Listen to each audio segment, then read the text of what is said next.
Groaners, shining a light down the corridor of groans, we turn off down into the depths of episode 135. Welcome to another full show. 4 games lined up for you, along with plenty of groan tent that we at Groans on Headquarters are known for. Your games this week, as always on the alternative weeks, are Talking Nonsense, Give Me the Question, Don't Quote Me on That, and we have more anxiety in the form of anagrams with admin Nicole's Anagram Anxiety. To kick the show off into orbit, how about a game first? By the way, just to let you know, I'm recording away from the audience because I don't have an audience right now. So the game answers may come after the game, or they may come at the end of the show. So if things sound a little bit weird, that'll be why. Give me the question, coming at you now. Round 1. Your answer is Cronkite. Your questions are: A. What was the surname of the journalist who was given the nickname the most trusted man in America? B. What does iron oxide form together with to produce fool's gold? Or C. What was the surname of the first Jewish NBA player? Groaners across the world, pause here, have a little think, answer, then unpause, because the answers are going to come in just a couple of seconds. 1, 2, there we go. The answer is, well, should I say the question is, A. The correct question is A. What was the surname of the journalist who was given the nickname the most trusted man in America? Round 2. Your answer is Demontoid. Your questions are: A. What was supposed to be the original villain in the 90s comic The Death of Superman? B. Which gemstone is also known as garnet? Or C. What is the medical term for a group of infected hemorrhoids? Same as the 4 groans across the world. Pause here, have a little think, answer, then unpause, because the answer's coming at you in a couple of seconds. 1, 2, there it is. The answer, or the right question I should say, is B, and it wasn't discovered until 1851. Last round, round 3. Your answer is peacock. Your questions are as follows. A. What type of pike is considered to be very rare when freshwater fishing? B. What was the surname of the winner of the 1985 Snooker Grand Slam in Manchester, United Kingdom? Or C. What TV streaming service came to be in July 2020? Pause here, groaners across the world. Have a little think. Answer, then unpause. Couple of seconds. 1, 2, here comes the answer. Or the right question. I keep saying answer. Game always confuses me. The correct question was C. It comes under the NBC company. With that, groaners, I hope some of you out there matched the answers to the right questions. We are at the point where I must have my say in the form of my groan 3-piece. People who stand in car park spaces. I can't help feeling I've groaned about this before. That's because it's so blum and stupid. I'm sorry, lad or lass, but you standing there doesn't mean rock all. You can reserve a named private parking space if you're high up in a business or something, so get back into your 4-wheel posh carriage and go look for a space elsewhere in this public car park. You can't reserve a space by standing there. What you might be able to reserve is a space in a hospital bed if someone runs into you. Unclear signage. Parked up the other week in what looked like residential car parking, and opposite that looked like it'd be a care home for staff parking or something like that. The sign said nothing, saying general public couldn't park there, and Google called it a free car park. That is rare these days.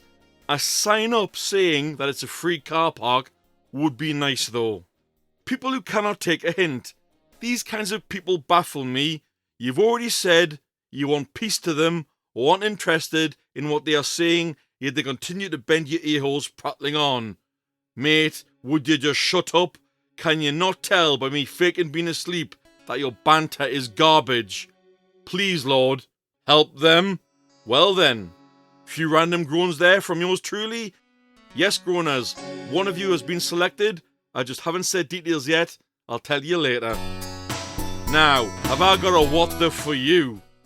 We'll usually buy products endorsed by celebrities or by their own brand of things.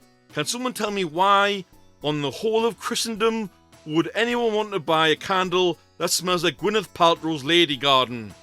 Can you imagine walking into someone's house and smelling that? That is beyond me, and I don't know why she's reached that kind of candle. Foof candles, a definite what the for the ages.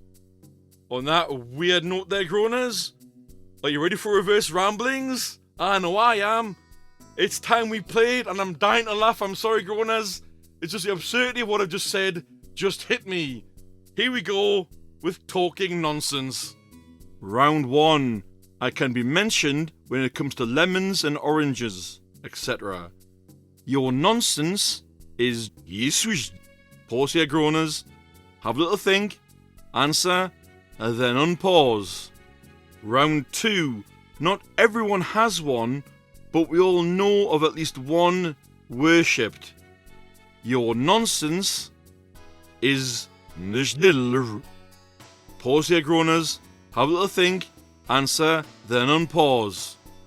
Round 3. You can use me to carry things, but I'm not a backpack. Your nonsense is... Oh, by the way, it's called two different things in the UK and the USA. I'll reverse both. Your nonsenses are... Enough. Pause here, groaners. Have a little think.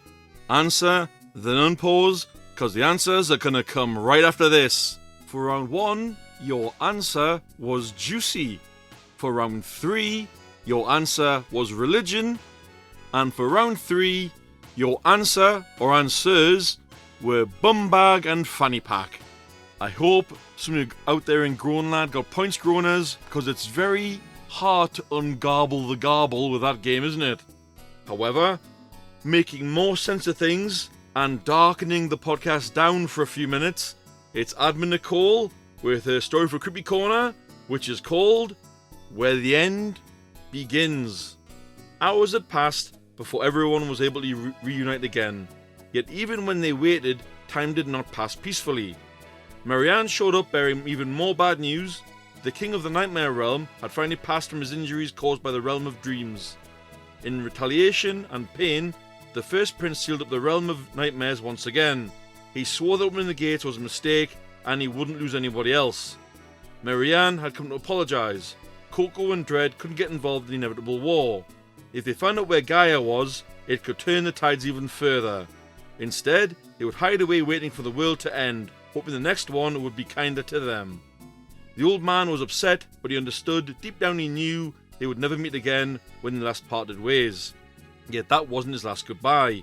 No, that would have to be to Fawn, his own son. There was no way he would let him fight or be anywhere near them. Fawn understood as much as it hurt, but he still asked his father to save his mother before it all ended. Even if they couldn't be saved in this life, the old man swore that after this, they would never be separated again. Whether that would end up being in this life or the next. They would be together again, and he would do better to protect his family the next time around. He could never let himself fail them again. As Grim returned from working and managing the new souls he had to help cross over, he sat around that same white table in a white room and waited. As everyone slowly returned, Grim stood up and loudly proclaimed to the room that now was the time. With that, Timmy showed himself something he told Valencia he wouldn't do again. Kronos had locked himself away, the world is on the verge of ending, there is no saving it anymore. That means all he can do is watch and wait. Timmy, however, has to follow the danger, making sure to document every second of it. Usually, it wouldn't be right for him to show himself, but the world was ending, which gave him a great excuse to break the rules. You'll find them at the mountain. It's not far from here. The entrance is at the bottom, but the inside is formed like a spiral. Perfectly planned to cut you off one by one.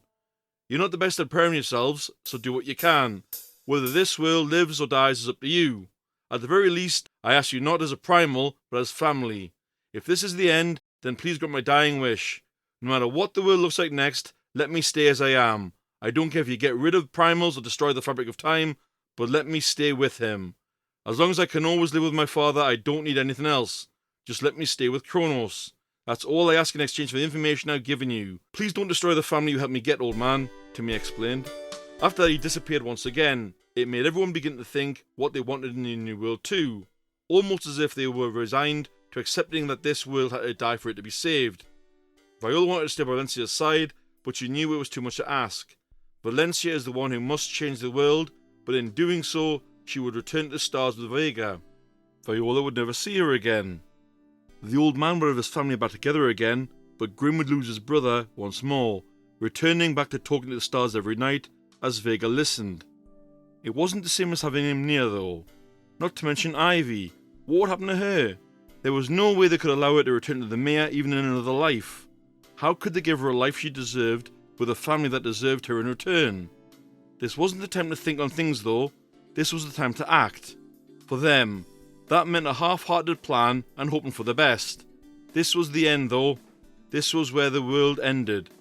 Maybe going into it knowing they would die is exactly what they needed though. After all, if death is coming for you, then why do you need to hold it back? They followed Timmy's poorly scrolled instruction to the mountain he mentioned. It was more of a cliff than a mountain though, so they weren't sure if they had the right place or not. Well, not until the mayor walked right out the man and his daughter once again. They had to keep moving, fighting, but how? Then they all remembered that as smart as he was, the mayor was weak on his own. The old man stepped forward to deal with him and told everyone to move on without him. He knew he would catch up. Surprisingly, the mayor never tried to stop them. His attention focused on the old man. As much as the old man was going to get his wife back, he also wanted a chance to teach the mayor a lesson for destroying his town. Destroying everything he worked for after losing his family. This would be where the mayor took his last breath. Well, Groaners, it's the beginning of the end for this story arc and all the characters. This was years in the making. I don't know how many chapters are left, but I do know that Nicole has it all planned out. Creepy Now gives way to more groans, with one from you out there in Groan World. This week's groan was sent via Facebook Messenger by Julie of Newcastle. And she groans, I absolutely hate it when people call me hun or chick. A brief but to the point groan there, Julie. I don't get it when a girl calls a guy daddy, especially when they're pretty much the same age. You don't hear many guys calling a girl mummy, do you? I know mammy in Latino terms means something else. I suppose it all depends on context. Well, Groaners, if you want to send in a groan, take part in some shape or form, you can. How? There are many ways. You can find us on Discord, where we usually record every Friday night, 8:30 Greenwich Mean Time, under the Groan Zone. You can find us on Facebook groups under the Groan Zone Podcast Facebook group. You can contact myself, which is Mystery Groaner on Facebook Messenger, or admin Nicole under Nicole Amos. You can pop in a comment on any episode on Podbean or any platform you listen to, especially on YouTube. And there'll be more ways coming in the future, but of course, one of the oldest ways is via email, and that's thegroanzonepod@gmail.com, and I'm always monitoring that, so you can send anything in you want, but keep it clean please. And now, Groan shift aside for yet another game, testing your movie knowledge again with Don't Quote Me on That. Round 1. NYPD means I will knock your punk ass down. Clint Eastwood was offered the role of K, but turned it down. David Schwimmer was asked to play the role of J before Will Smith, but turned it down. The first extraterrestrial seen in the film is Mikey, a criminal attempting to disguise himself as a human immigrant before being discovered. Groaners, at home, you could throw your guess in anywhere there. The answer will come at the end of the game. Round 2. Get him a body bag! Yeah! Ralph Macchio was 22 during filming. Some of the cast did not believe him when they asked about his age. Extras are so caught up in the tournament that they would boo William Zabka even when the cameras were not rolling. Zabka's mother was in the crowd and kept trying to tell people that he was actually very nice in real life. In real life, Pat Morita did not talk with the heavy Japanese accent that he uses in the film. Pause here, Groaners. Have a little think. Answer with what you think. Well, you're pretty called out anyway. You might even know what it is. But anyway, pause, have a think, answer, then unpause. Round 3.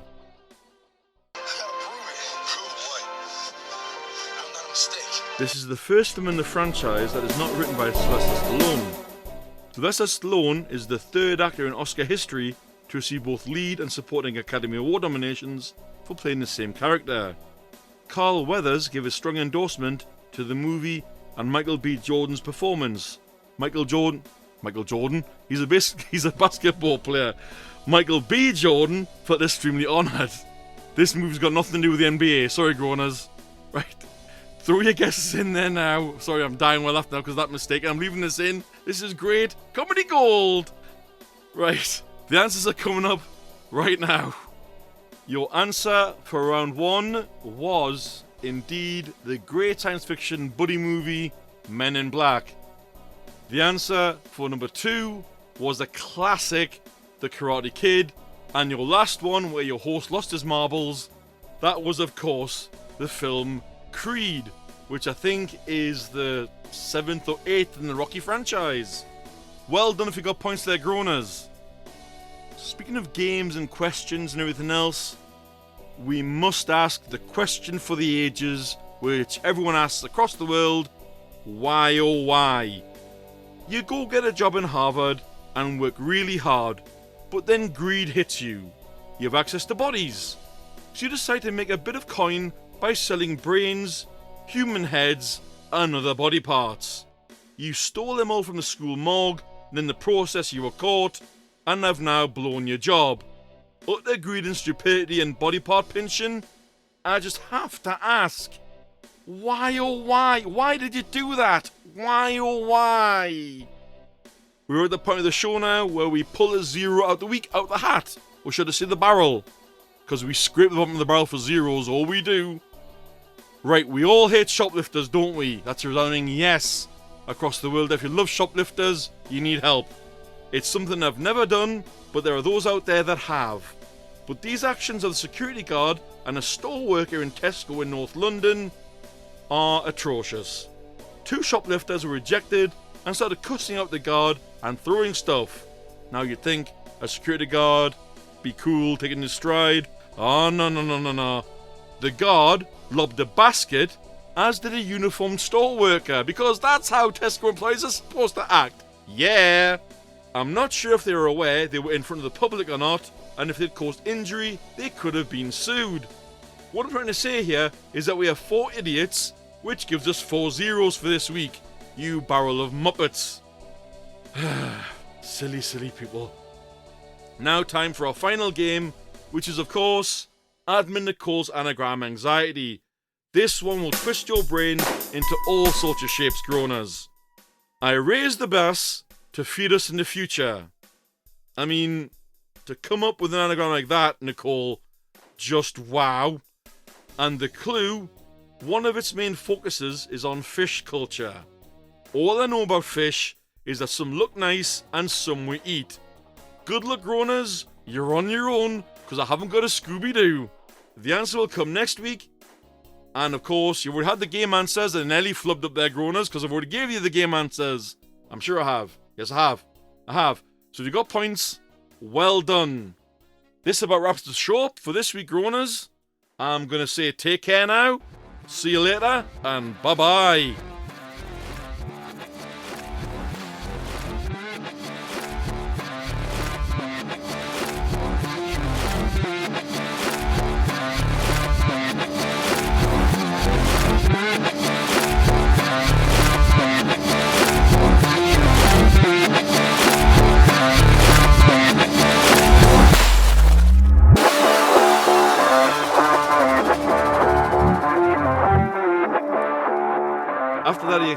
After that, he disappeared once again. It made everyone begin to think what they wanted to know.